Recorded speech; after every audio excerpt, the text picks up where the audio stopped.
If you're on the dating scene or dealing with a situationship, this clip might help. If you don't know me, I'm Adele Wong. I work with hundreds of people around the world to create lives and livelihoods at work. And relationships come up a lot in the conversation, especially around dating.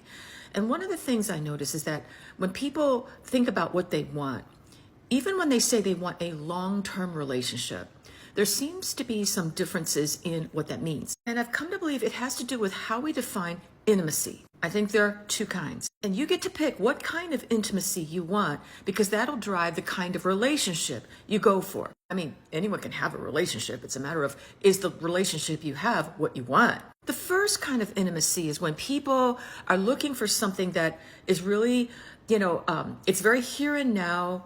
It's about maybe exploring things to do, having fun, enjoying each other's company. There can be great sex. And yes, there can be intimacy, but there's not a feeling of building something. It's very much in the here and the now. My brother is in one of those, and he's been in that for many, many years. Long-term relationship, but it's the first kind. And what I notice is when people are in the first kind, they're not really interested in solving problems.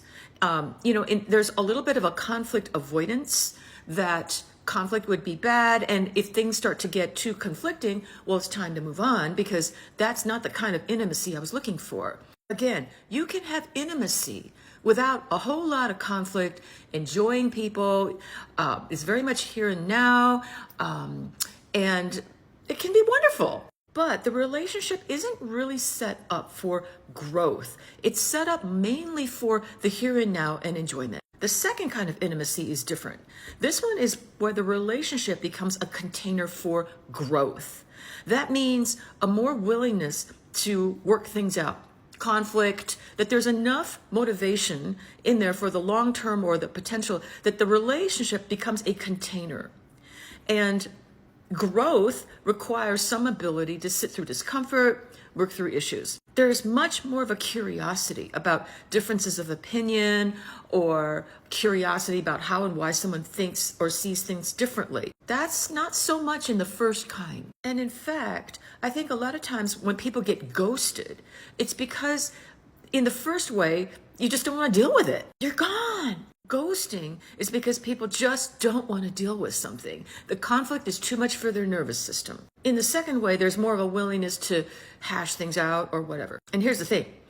Even if your relationship sucks and you're in a situation where you're trying to work things out, you hope the relationship had potential, it may be that the relationship is set up for growth, but just not the kind of growth you thought. You might be in a container of growth with a tough relationship that's really more about a container for growth for yourself, working through your issues, dealing with what happened to you earlier on. I mean, you're going to grow. It's just not necessarily meant that this relationship is going to work out, but boy, are you growing. That kind of working through stuff doesn't happen with the first relationship, which is much more in the here and now. And when it no longer serves a purpose, we move on. We can have great intimacy, but it's time to move on. What do you think? Hopefully you know which kind of intimacy you want and you don't have people on the opposite sides trying to get together. That can be hard. I'd love to hear your comments on this. Share this with someone who might find this useful.